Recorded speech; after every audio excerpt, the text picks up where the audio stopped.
Ayan, mga kabiwaso, kasama ko si Arman. Ayan, ayun yung aming service.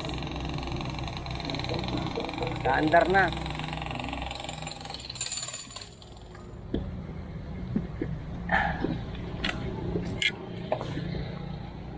Nakadakol pa rin ako. Hari libang-libang lang.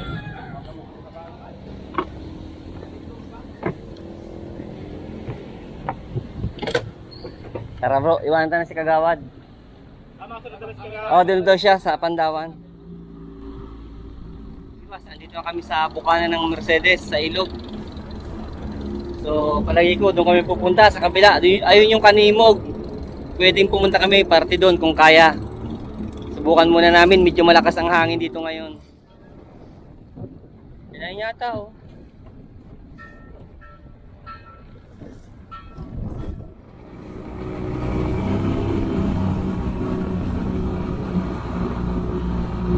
Sa likod ka na.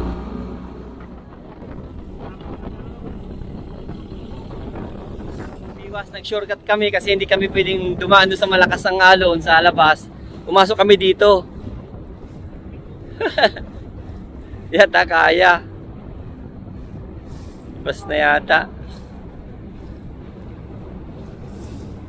Bumalik yung nasa unahan namin, bakit kaya? Pangibas na yata ah. Kaya pa yan? Saan ang daan? Kaliwa? Gusto tayo dito! Oh, nandito ang basagan. Dito tayo. Yan, diretso lang. Like you, be strong to hold the powers of the sun. Tawad. Kabiwas. Ay, ba't pinagin mo ito sa To dream, believe in strength. Now I'm the only one. Only one.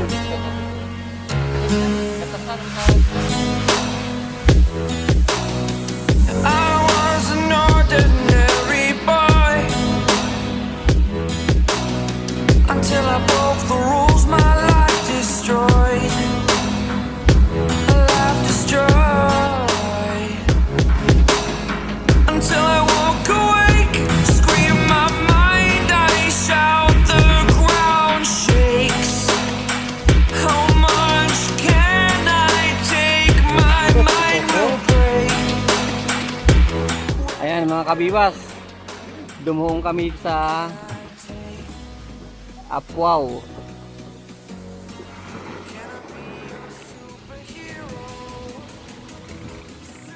Ayun mga kabiwas, yung kasama ko, pinilit namin isang pa ng kunti yung speedboat para maubos yung tubig dun sa flooring. So nagpahinga lang kami dito sa isla ng Apwaw, Tikinya para makakain ng tanghalian. Ay yung isa nating kasama. Ano kuya, meron na? Wala pa. Medyo maliit ang tubig ngayon. Dito kami, tinesting namin uli yung speedboat ni Doktor para malaman kung gano'ng kalakas yung gasolina ang kakainin. Ito yung Apwaw, Tikinya. Bali dalawang isla ito. Isa dito, kaliwa, isa dun sa kanan. Andun yung barangay ng Apwaw. So maraming mga naninirahan dun. Dito, yung isang tao nakita namin yung caretaker lang. Pero ang ganda dito mga kabiwas. So nakita nyo naman may mga nakatanim na pine tree. Ayan. Ayun, medyo white sand din siya. Pwedeng mag-overnight. Actually, binibenta daw to, baka interesado kayo. 500 million ang sabi ng ating caretaker. So, mabigat-bigat, parang ang hirap ibenta, no? Siguro, kumpanya na makakabili nito kung gagawing i-develop, gawing resort. Ayun, si Bro Arman, nagpahinga muna, tulog muna. Katatapos lang namin kumain, magtanghalian. Dito bawal magkalat, kailangan yung kalat mo ilagay mo sa tamang basurahan. May basurahan kami nakita dun sa sako. So may laman pa yan, kaya di pa namin pinatapos. Oh! Yan, alam ko na yung dito.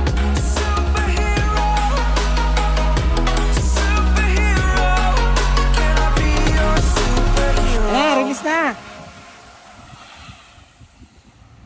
So ang ganda ng dalampasigan, ang ganda ng beach na to. Kasama rin to sa pag nag-island hopping dito sa Mercedes, isa ito sa pinupuntang lugar. Tourist destination dito sa Camarines Norte sa Mercedes. Ayan, napakaraming pine tree. Yung aguho tree na itinanim dito. Ang ganda mga kabiwas. Parang ang sarap mag-overnight dito. Napapaswimming na kami kanina pa eh. Medyo mainit fishing sa kabila sa open sea. Pacific na yan. Ang problema, sobrang lakas ng alon. Mamaya try namin maghanap ng ibang area doon sa mga may corals doon. Yan, tinor ko lang muna kayo sa isla ng Apwaw. Kabiwas. Yan, nagpi-fishing din kami dyan. Ayun, may mga baklad. Pero sa ngayon, medyo napakahina na ng isda dyan. Maliliit na talagang isda. Dumadami lang din daw dyan kapag habagat. Kapag malinaw ang tubig, pumapasok yung mga isda. Pero sa mga ganitong panahon, medyo tiyamba ang makahuli ng isda dyan.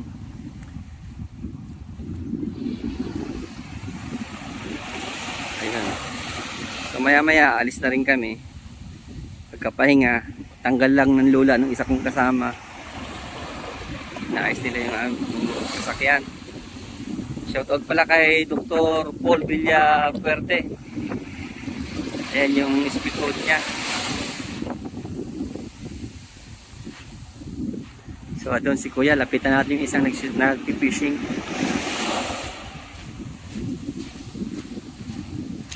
Walang nakakubit man lang. Kuya? Wala pa nasibad? Parang ang hirap talaga ng isda dito mga kabiwa sa lugar na to. Ayan, si Kuya.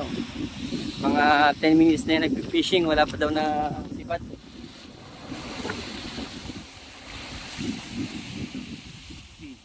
Shoutout kay Kabangka TV mga kabiwas. Ayun si Kabangka TV. So iniaayos niya yung pwesto ng speedboat. Baka mahibasan, hindi kami makaalis.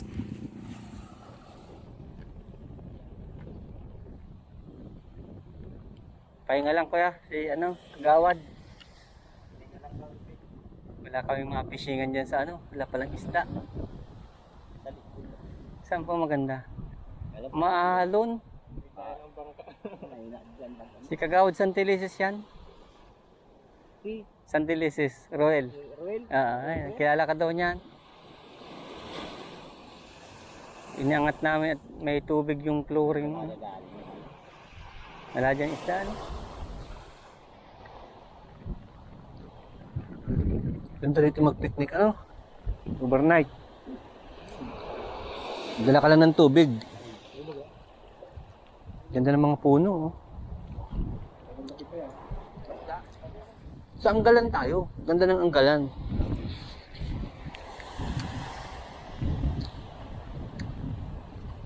Kaya may bihon pa,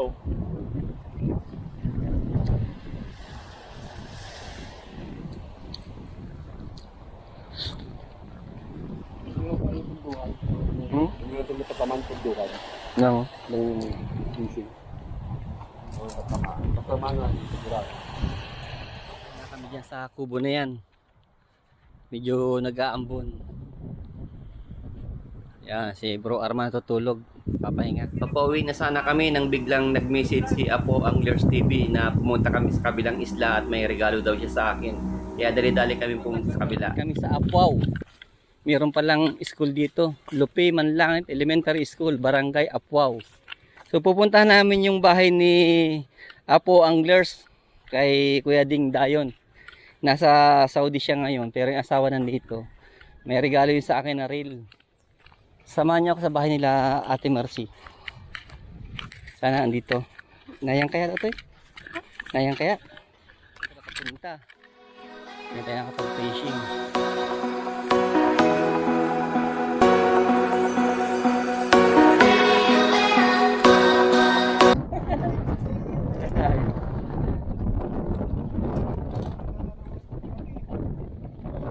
Makapita.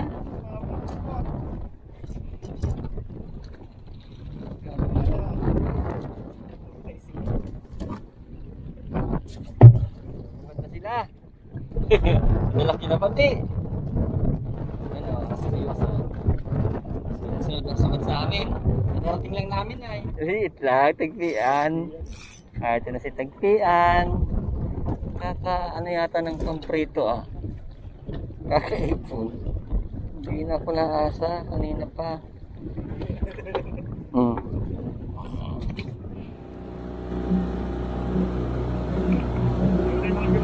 Yan, kabiwas, pauwi na kami. Successful ang aming sea trial na naman. Muntik nang walang matirang gasolina. Wala na yata 1 litro na iwan. Ayan, ang palusutan dito sa lugar ng San Roque, Mercedes. Ayun, si Kagawad, ang piloto ng aming speedboat. So malayo narating namin mga kabiwas. Nakarating kami ng Apwaw. Apwaw Grande at saka yung isa pa. Tapos Kanimog. Yun. Lapit na, karating na. Sarap ng aming boating. Nag-boating na, nag-picnic pa, naka-fishing pa. Island hopping pa. Nakahuli pa ako ng isang reel. Kalahin mo yung pa din, nag-fishing tayo, nakuha ko reel. Okay,